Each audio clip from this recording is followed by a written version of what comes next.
한 사람이 저녁에 등산을 했습니다. 밤에 등산을 한 곳 자체가 우스갯소리라는 거네요. 예.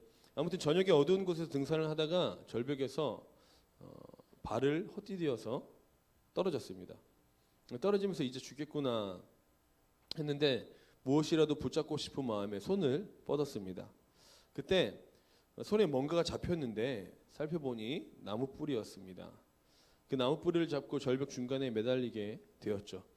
그래서 이 사람이 어떻게든 살아야겠다라는 생각에 고래고래 소리를 지르기 시작했습니다. 뭐라고 소리 질렀을까요? 사람 살려. 이렇게 하지 않았겠죠. 사람 살려 이렇게 했죠. 그런데 소리를 지를 수 없으니까 그냥 소리를 지르는데 생각을 들어주십시오. 사람 살려. 이렇게 외쳤습니다. 그리고 소리를 치는데 위에서 또 다른 소리가 들렸습니다. 살고 싶으면 그 손을 놔. 사람이 있다는 것을 알게 되자 그 청년이 소리를 질렀습니다. 아니, 사람을 살려달라고요. 그 소리가 대답했습니다. 야, 이놈아, 손을 놓으라니까. 이 말을 듣고 이 말을 듣고 보니 위에서 쉬쉬 하는 소리가 났습니다. 어떤 소리였을까요? 이상한 생각하지 마시고 독사가 자기 손으로 자기 손 쪽으로 오는 소리였습니다.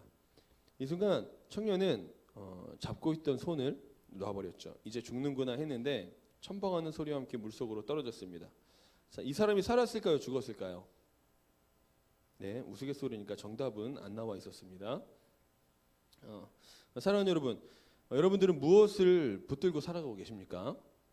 이 사람처럼 죽을 것 같은 상황 속에서 나무 뿌리 하나 잡고 계십니까? 독사가 다가오는 걸 아는데도 이거 놓치면 죽을 것 같아서 붙들고 있는 게 혹시 있나요? 여러분들은 무엇을 붙들고 무엇을 믿고 살아가고 있습니까? 오늘 우리가 읽은 말씀의 배경을 살펴보도록 하겠습니다. 이스라엘은 하나님만 붙들고 살아가야 하는 민족이죠. 그런 이스라엘이 하나님을 붙들지 않고 다른 이방 우상들을 예배하기 시작했습니다. 또 그들은 하나님을 따르지 않고 이방 강대국, 배국을 의지했습니다. 하나님을 붙들어야 하는 자들이 하나님을 붙들던 손을 놔버리고 다른 것들을 붙들게 되었을 때 이스라엘은 결국 하나님의 심판을 경험하게 되었습니다. 그 심판이 어떤 것이었냐면은 바벨론이라는 강대국의 포로 생활, 식민지 생활을 해야 하는 것이었죠. 그리고 식민지 생활을 시작하고 시간이 흘러 포로로 끌려간 지 70년이 되었을 때 그들에게 이사야라는 선지자가 나타나서 한 가지 예언을 하게 합니다. 예언의 그 내용이 바로 우리가 읽은 본문의 말씀이죠. 본문 내용을 요약하자면 이런 뜻입니다. 이제 너희는 해방되었다. 고향으로 돌아갈 수 있게 되었다라는 것입니다. 이스라엘 사람들은 우리나라가 일제시대 때 했던 것처럼 독립운동을 하진 않았습니다. 그들에게 주어진 어떤 자유는 우리들처럼 쟁취하고 싸워서 얻어낸 것이 아니었죠. 그냥 갑자기 일어난 사건이었습니다. 놀라운 일, 기적적인 일을 그냥 맞닥뜨리게 된 것이죠. 그런데 이스라엘 사람들의 반응이 조금 이상합니다. 기뻐해야 되는데 그렇지 않았던 것이죠. 이스라엘은 자신들이 해방될 것이라는 하나님의 말씀을 믿지 않았습니다. 왜일까요? 왜냐하면 그들은 포로로 끌려가서 얼마 동안은 자신의 하나님께 돌아가려고 애썼습니다. 이 생활 그치게 해달라고 힘들고 지치고 절망스러운 이 생활을 벗어날 수 있게 해달라고 기도했던 것이죠. 그렇게 기도하고 시간이 흘러 70년 동안 고생을 하다 보니 하나님이 이제 진짜 살아계신지, 살아계시면 어떻게 우리 민족을 70년 동안 그냥 내버려 두실 것인지, 이스라엘을 버리신 것은 아닌지 하는 절망 속에서 하나님을 향한 신뢰를 잃어버린 채 살아가고 있었던 것이죠. 여러분, 우리의 상황도 한번 살펴볼까요? 이스라엘과 같이 인생에 여러 가지 어려움을 겪고 있는 청년들이 있습니다. 가정의 문제이든 직장의 문제이든 학업이든 비전의 문제이든 또한 죄의 문제이든 이성의 문제이든 오랜 시간에 그 문제 앞에 엎드리고 기도하고 해결해 보려고 발버둥을 치고 노력을 해봐도 시간이 점점 지나가면 지나갈수록 해결되어지는 모습은 보여지지 않은 채 점점 막혀있는 것에만 집중하게 되는 우리의 모습을 보게 된다는 거죠. 그 해결되어지지 않는 문제들 때문에 좌절하고 절망하고 이스라엘과 같이 심지어는 하나님이 진짜 살아계신가, 하나님이라는 신이 있다면 어떻게 내 인생을 이렇게 내버려 둘 것인가, 그럴 바에는 하나님 없다고 말하는 게 낫지 않냐, 이렇게 이야기하는 청년들이 지금 이 자리에도 있다는 것이죠. 사랑하는 여러분, 하나님이 기도에 응답하지 않으시는 하나님이십니까? 아멘 하면 안 돼요 이때. 제가 초등학교 4학년 때 다니던 교회에서 여름 성경학교를 참석했었습니다. 2박 3일간의 수련회 일정이었는데요. 여름 성경학교의 마지막 날 셋째 날에는 야외 수영장에 가는 이제 일정만 남겨두고 있었습니다. 두 번째 날 밤에 예배를 드리면서 내일 수영장에 갈 수 있다는 그런 마음이 제 머릿속에 가득 찼었습니다. 제 기억으로는 그런 어떤 제 인생의 야외 수영장은 처음이었고, 그럼 워터 슬라이드나 이런 이제 물놀이 기구들이 있었던 수영장은 제 인생의 처음이었던 것이죠. 그래서 이 수영장은 무슨 수를 써서든 가야 한다라는 마음을 가지고 예배 때 착 준비하고 정결한 마음으로 수영장을 예배하고 있었습니다. 그런데 설교가 끝나고 기도를 하는데 청적병력 같은 소리가 들렸습니다. 뭐냐면 목사님의 목소리였죠. 어린이 친구들 내일 수영장 가기로 했죠. 그런데 내일 비가 온대요. 제가 살면서 기억하고 있는 기억 중에 가장 절망하고 가장 낙심했던 날이 그날이었습니다. 목사님께서는 그 말 이후에 우리에게 이렇게 말씀하셨습니다. 어린이 친구들, 그러면 우리 내일 비 안 오게 기도해 볼까요? 그 말을 듣고 저는 제가 살면서 기억하고 있는 동안에 가장 간절하고 열망을 담은 그런 부르짖는 기도를 하나님 앞에 했었습니다. 신대원을 붙여달라는 기도도 이것보다 막 열정적이지 않았고, 결혼하게 해달라는 기도도 이것보다 뜨겁지 않았습니다. 제 기억 속에 제일 간절한 기도가 무엇이냐고 저에게 질문한다면 저는 단언할 수 있습니다. 4학년 여름 성경학교 둘째 날 저녁 집회입니다. 지금 생각해 보면 목사님의 계략이 아닐까라는 생각을 하기도 합니다. 초등학교 4학년이 기도할 줄 알았겠어요. 더럽게 기도 안 하는 애들이 기도 응답이라는 것을 한번 맛보게 하기 위해서 목사님이 계략을 짠 게 아닌가라는 생각을 하기도 했는데요. 어찌되었던 목사님의 그 기도의 전략은 성공적이었습니다. 저뿐만이 아니라 제 친구들 모두 부르짖으면서 울면서 하나님 비 오지 않게 해주세요. 그 한 가지 기도 제목을 가지고 끊임없이 간절하게 기도했죠.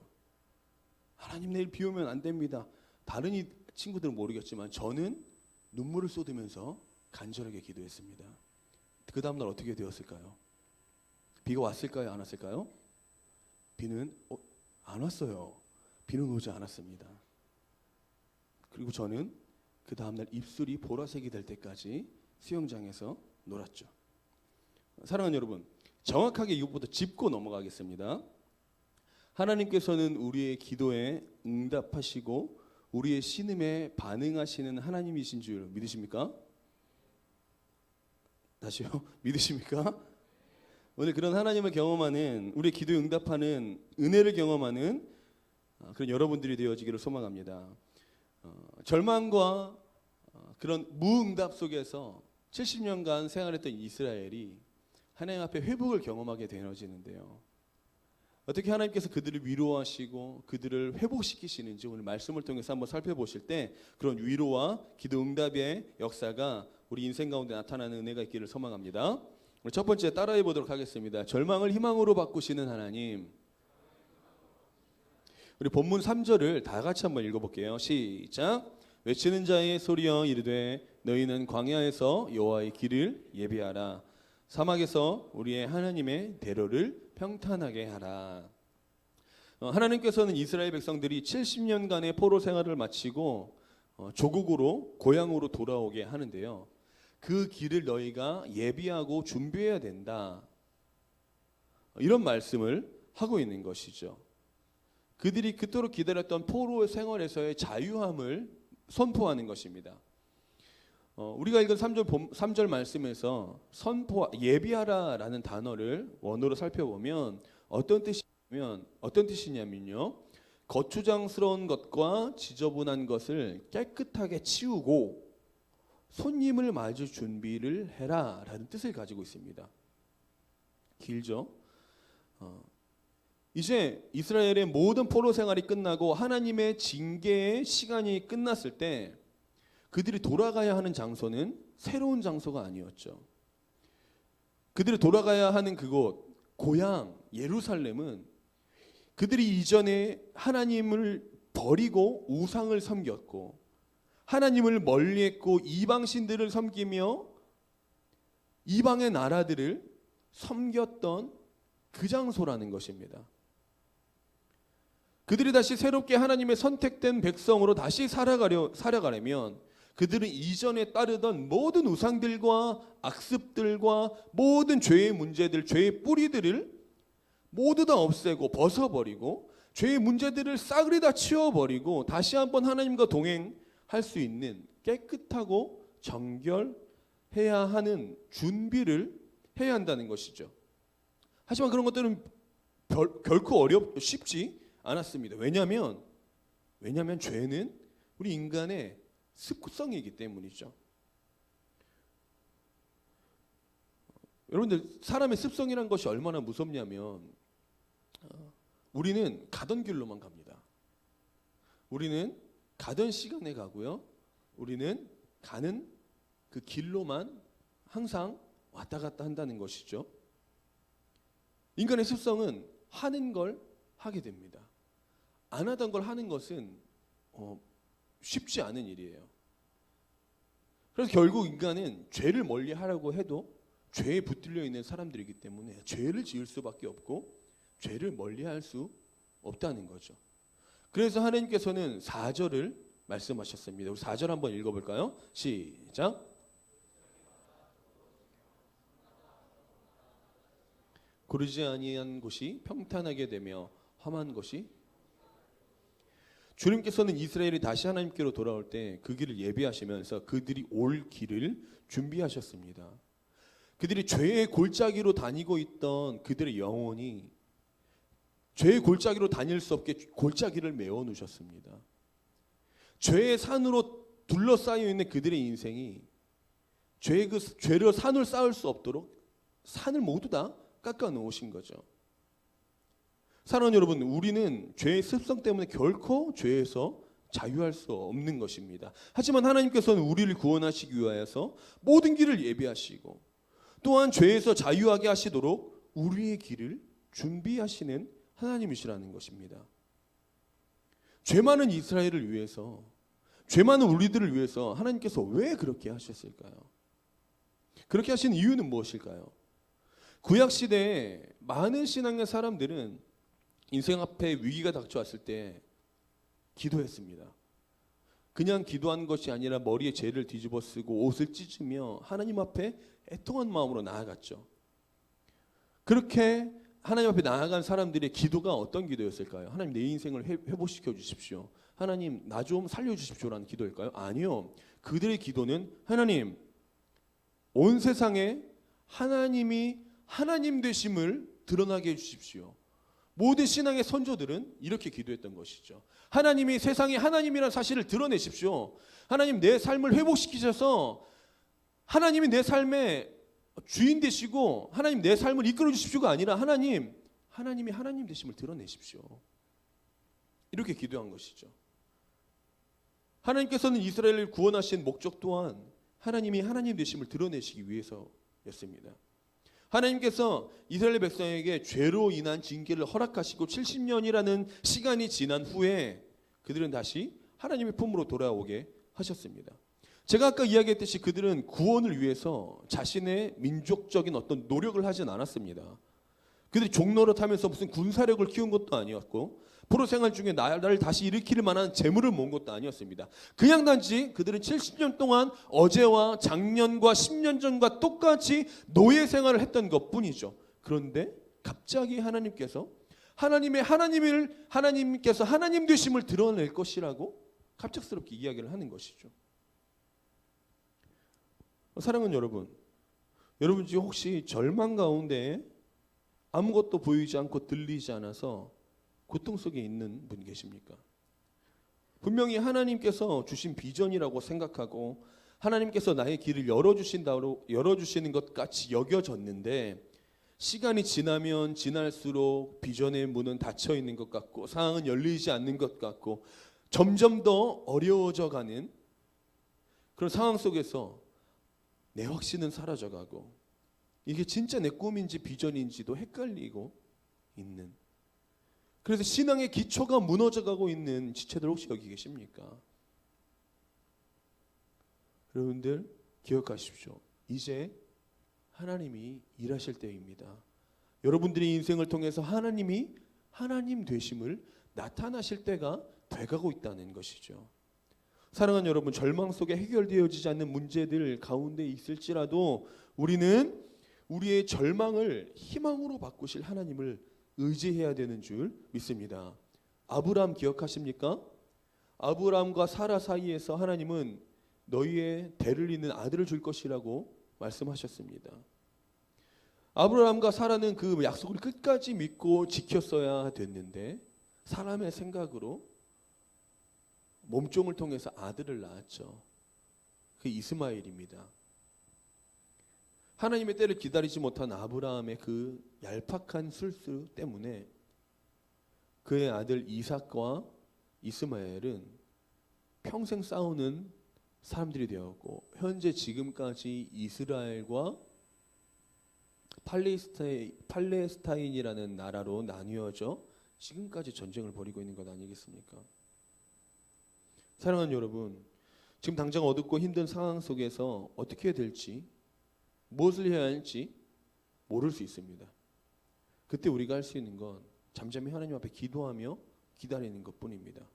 절망을 희망으로 바꾸고 고통을 즐거움으로, 불행을 행복으로 바꾸실 하나님의 은혜를 이 시간에 기다리는 은혜가 있기를 소망합니다. 사랑하는 여러분, 그 기다림은 하나님을 향한 확신을 가지고 있을 때 우리가 기다릴 수 있는 것이죠. 하나님께서 내 인생을 책임지실 것이라는 확신이 없다면 우리는 어쩌면 못 기다립니다. 기다릴 수가 없죠. 하지만 더디고 느려도 하나님께서 내 인생을 책임지실 것이라는 확신이 있다면 우리는 언제까지든지 기다릴 수 있는 것입니다. 사랑하는 여러분, 그런 하나님을 향한 신뢰가 우리 공동체에게 있기를 소망합니다. 절망을 희망으로 바꾸실 하나님의 은혜를 경험하는 공동체가 되기를 소망합니다. 특별히 우리 다음 주에 수련회를 준비하고 있는데 하나님의 음성이 들려지는 수련회가 되기를 소망합니다. 하나님을 향해 우리가 잠잠하게 묵상하고 기도할 때에 우리 인생의 목적을 새롭게 찾아내고 하나님을 믿는 바른 믿음을 가진 청년들로 세워져가는 그런 결단이 있는 청년 공동체, 그리고 여러분들이 되어지기를 소망합니다. 우리 인생이 어둡고 컴컴하고 골짜기와 산이 우리를 둘러싸고 있어도 우리가 잠잠히 하나님을 기다리면 하나님께서는 우리 인생의 골짜기와 인생의 산을 평탄하게 하셔서 우리 가는 길을 아무런 장애가 없게 하신다는 사실을 기억하십시오. 잠잠히 하나님을 신뢰하며 기다릴 때에 우리를 평탄하게 하실 하나님의 은혜가 우리에게 임하길 소망합니다. 두 번째 한번 따라해 볼까요? 영원한 말씀이신 하나님. 우리 본문 8절을 다 같이 읽어보겠습니다. 8절입니다. 시작. 푸른 말이고 아멘. 이스라엘은 강한 군사력을 갖추었던 바벨론의 침략을 받아 포로가 되었죠. 여러분 국가부도의 날 보셨어요? 보셨나요? 김혜수가 IMF가 되면 우리나라가 망한다고 말했죠. 그것처럼 이스라엘이라는 국가가 바벨론에 의해서 아예 망해버린 것이죠. 이스라엘이 강한 군사력을 지닌 바벨론 때문에 바벨론에게 패했습니다. 그런데 하나님께서는 이스라엘에게 이렇게 말씀하시죠. 결국 너희를 무너뜨린 바벨론도 영원할 수 없을 것이다 라고 말씀하신 겁니다. 우리 6절을 다 같이 읽어보겠습니다. 말하는 자의 소리여 이르되 외치라. 대답하되 내가 무엇이라 외치리까 하니 이르되 모든 육체는 풀이요 그의 모든 아름다움은 들의 꽃과 같다. 무슨 말입니까? 바벨론이 아무리 강한 나라여도 그들은 결국 하나님 앞에서는 풀과 같고 들꽃과 같다라고 말씀하고 계시는 거죠. 지금 생각해보면 바벨론이라는 나라는 지금 미국 같은 나라인데 여러분 미국이 망한다라는 사실을 여러분들 생각할 수 있겠습니까?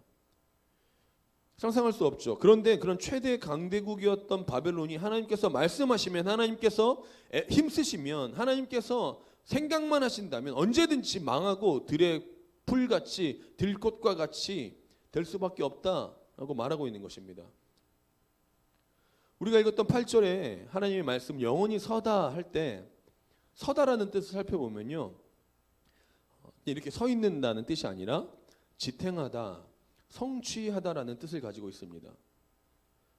무슨 뜻이냐면 푸른 풀도 화려한 꽃들도 언젠가는 시들고 메말라 버리지만 하나님의 말씀은 우리를 영원히 지탱하게 하고 하나님의 말씀으로 우리를 성취하게 하신다. 이런 뜻을 가지고 있는 것입니다. 여러분, 제가 군대에 입대했을 때 일입니다. 군악대를 들어갔는데요. 자대에 딱 배치되고 보니 아는 형님이 병장으로 있는 것입니다. 같은 연습실에서 연습하던 형님이었는데요.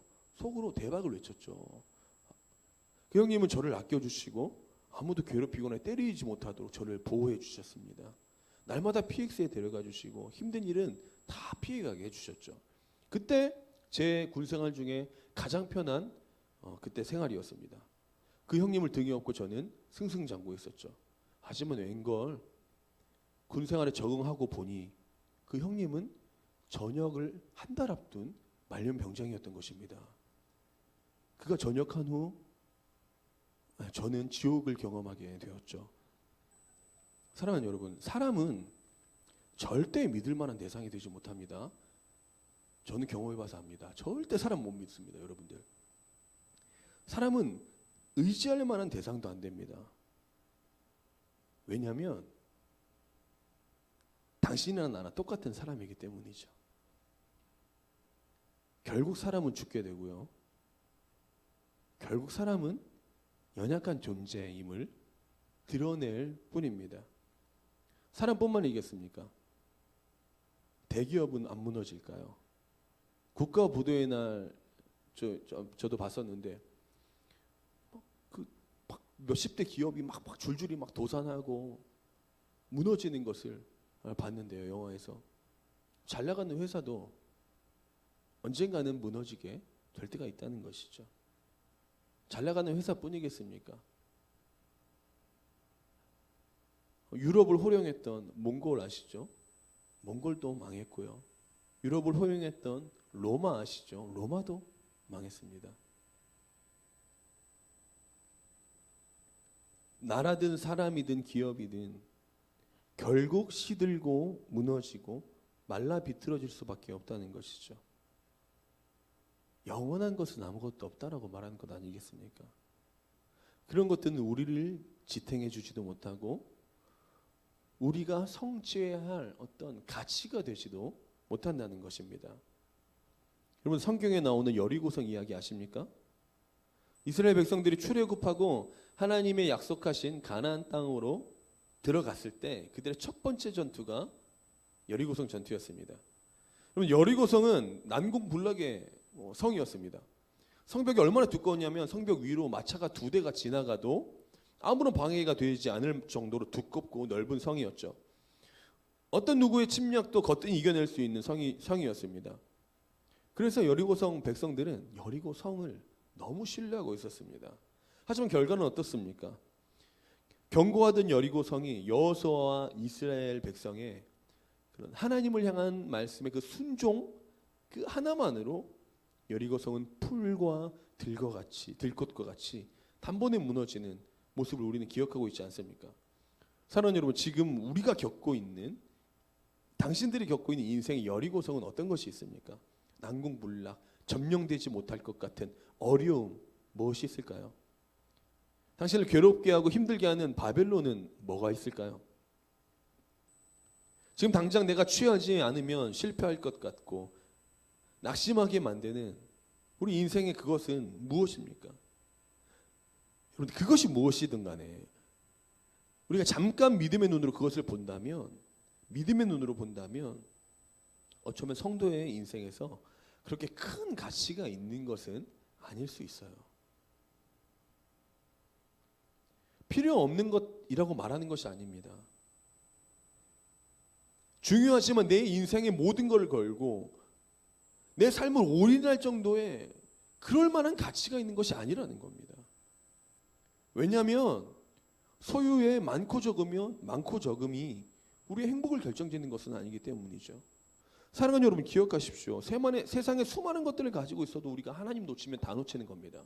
하지만 세상에 수많은 것을 다 놓치고 있어도 하나님 한 분 붙들고 있으면 우리는 다 갖고 있다는 것이죠. 인생의 어려움과 절망 앞에서 우리가 한 가지 확신할 수 있는 건, 세상의 모든 것은 들의 풀 같고 꽃 같아서 시들어버리고 메말라버리지만 하나님의 말씀은 영원하다는 것입니다. 수많은 진리들이 우리를 망하게 할 것 같고 우리를 무너뜨릴 것 같이 보일 수 있습니다. 때로는 세상은 그것들이 영원할 것이라고 이야기를 합니다. 하지만 여러분들 기억하십시오. 그 모든 것은 하나님만 못합니다. 아무리 좋아 보이고 아무리 강해 보여도 하나님보다 나쁘고 하나님보다 약합니다. 왜냐하면 하나님은 영원히 불변하시는 하나님이시기 때문입니다. 있다가 사라지는 분 아니에요. 여러분들의 상황과 조건에 맞춰서 나타났다가 없어지는 분이 아니시라 그분은 영원히 이곳에서 여러분들과 함께하고 계시는 하나님이시라는 것이죠. 찬양에 이런 가사가 있죠. 주님은 산 같아서 여전히 그 자리에 계신다.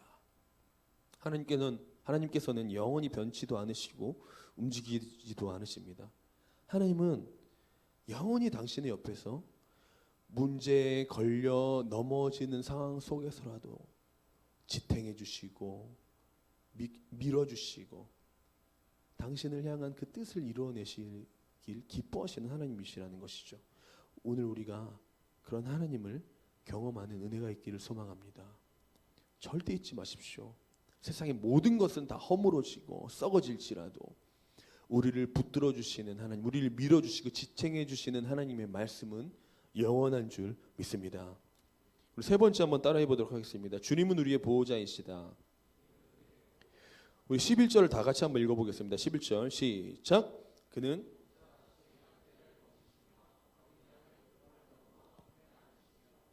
젖먹이는 암컷들을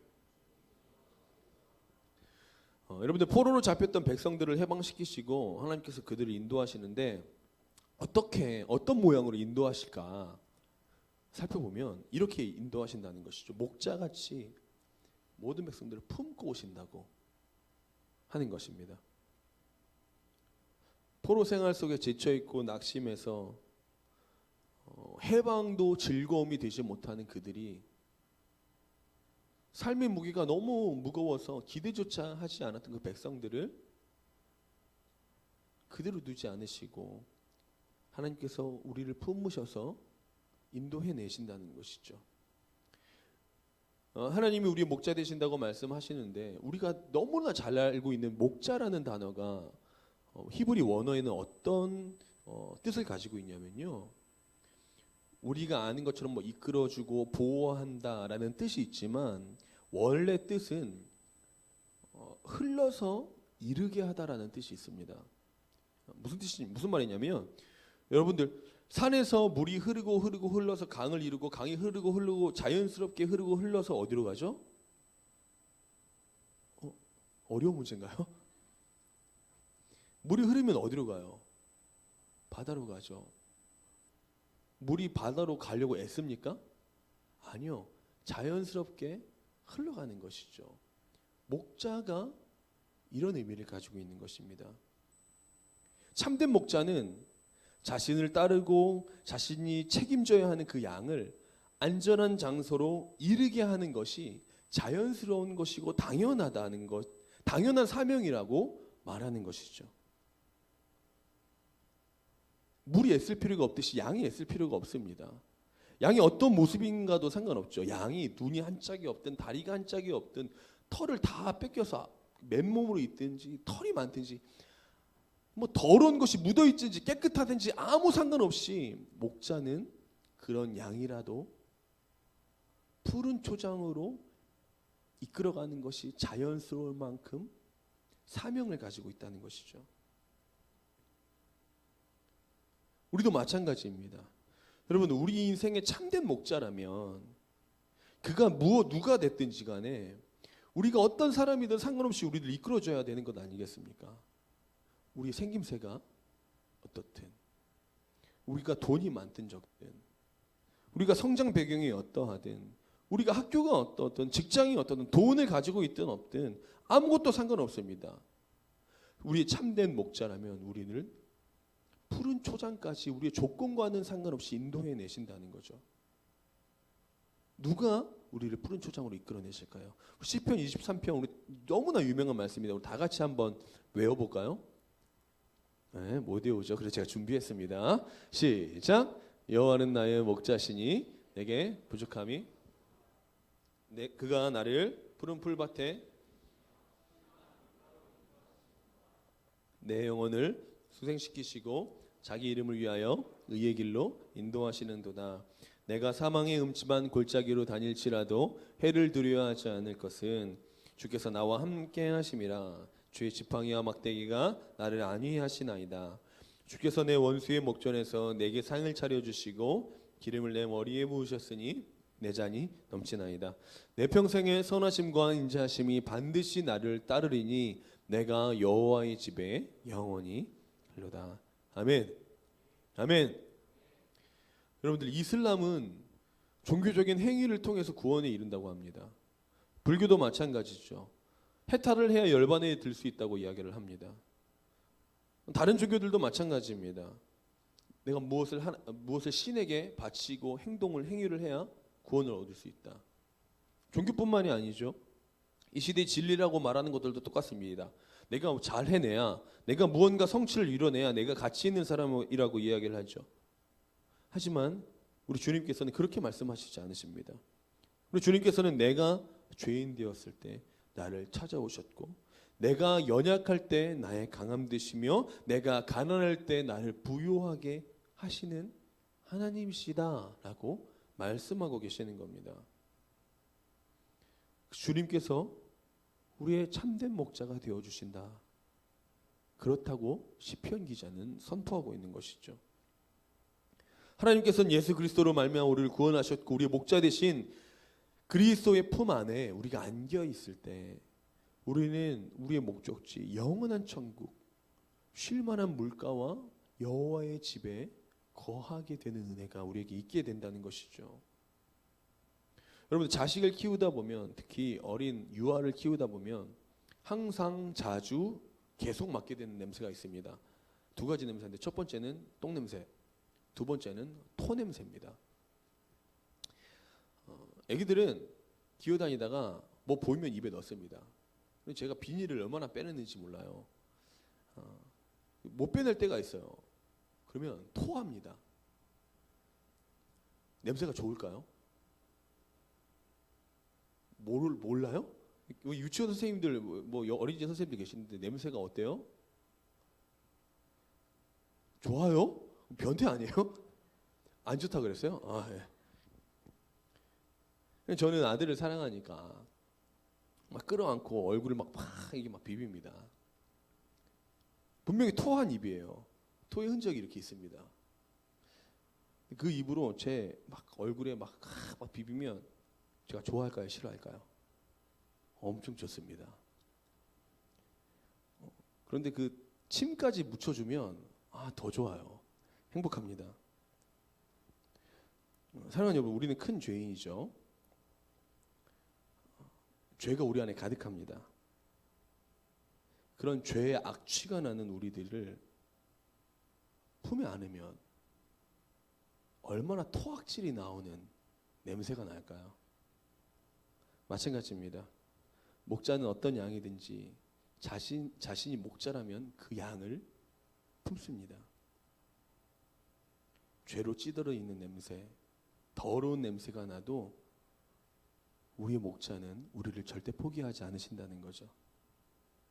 그 확신의 표현이 목자라는 표현인 것입니다. 다시는 다른 이들에게, 다시는 내 양을 죄에게 내어주지 않겠다는 결단의 의지가 담긴 말이 목자라는 뜻이죠.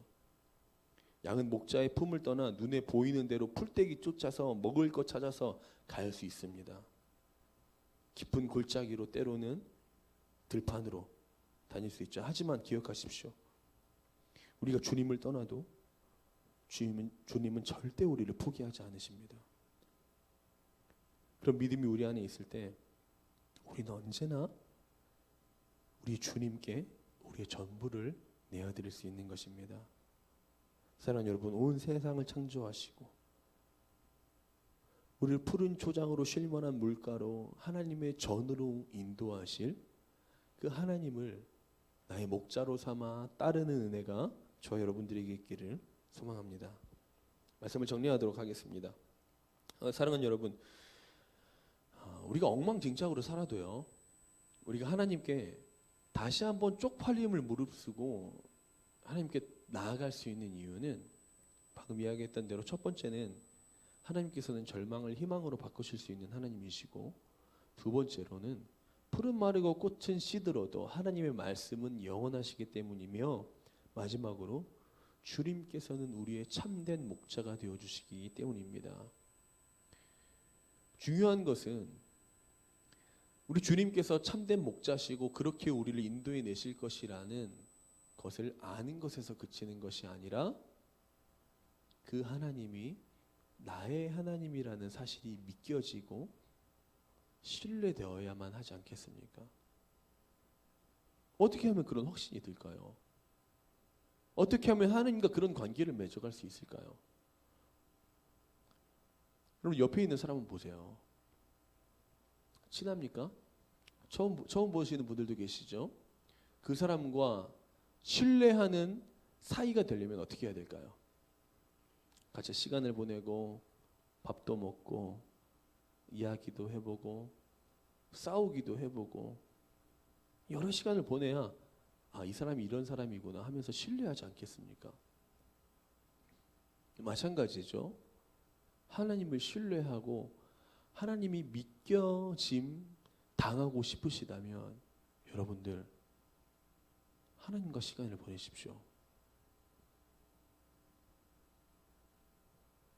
또한 하나님에 대한 확신이 사라지고 계신 분들이 있다면 하나님과 다시 한번 시간을 보내십시오. 또 저 앞에 서서 얘기하는 저 양반이 말하는 하나님이 누구길래 도대체 저리 말하는가 하는 의문이 생기신다면 딱 좋습니다. 여러분, 수련회가 그 기회입니다. 여러분, 일주일에 1시간 예배드리면 하나님과 얼마나 친해지겠습니까? 그리고 옆에 보시는 분들 다 아시지만 얼굴 다 알아요. 일주일에 1시간씩 보잖아요. 꼬박. 친합니까? 안 친해요. 맞죠? 수련회는 그런 하나님과 내가 아는 사람에서 그치는 것이 아니라 친밀한 사람이 될 수 있는 기회가 있는 것이죠. 3박 4일간 붙어 있어 보십시오. 없던 감정도 생기는 게 청춘 남녀 아니겠습니까? 근데 우리의 참된 목자 되시고 영원히 믿을 만한 하나님과 하나님과 함께 3박 4일간 있다면 진짜 하나님이 나의 하나님으로 믿겨지고 진짜 그리스도가 나의 참된 목자라고 믿겨지는 은혜가 있지 않겠습니까? 3박 4일간의 수련회를 준비하십시오. 예수를 내 목자로, 예수를 나의 참된 하나님으로 신뢰하며 믿을 수 있는 은혜가 수련회 가운데 저 여러분들에게 임하기를 소망합니다. 여러분, 3박 4일간의 수련회 여러분, 우리 인생이 이제 100살 사는데 100살이면 며칠이에요? 36,500일 맞나요? 36,500일 중에 3박 4일 못 쓰겠습니까? 그 3박 4일 쓰면 아니요, 틀렸어요? 맞죠? 36,500일? 36,500일 중에 3박 4일이면 0.1%인가요?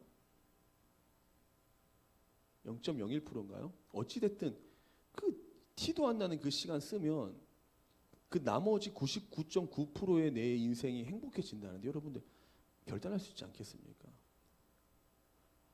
그럼 결단해 보십시오. 만약에 안 좋으면 환불해 드릴게요. 그만큼 확신이 있습니다. 왜냐하면 제가 수련회 통해서 여기 있으니까요. 단언하건대 제가 여러분들보다 좋은 사람은 나쁜 사람은 아니지만 여러분들보다 좋은 사람도 아니었거든요. 그래도 그런 사람이 여기서 이런 말을 하고 있다는 것 자체가 여러분들 놀랍지 않습니까? 수련회 때문에 저는 변화되었습니다. 여러분들 한번 속는새 치고 한번 따라가 봅시다. 그러면 앞에 있는 저 사람이 왜 저렇게까지 이야기했는지 알겠다. 저는 확신할 수 있거든요. 하나님과 동행하는 은혜가 수련회 가운데 저와 여러분들에게 있기를 소망합니다. 아멘. 우리 찬양.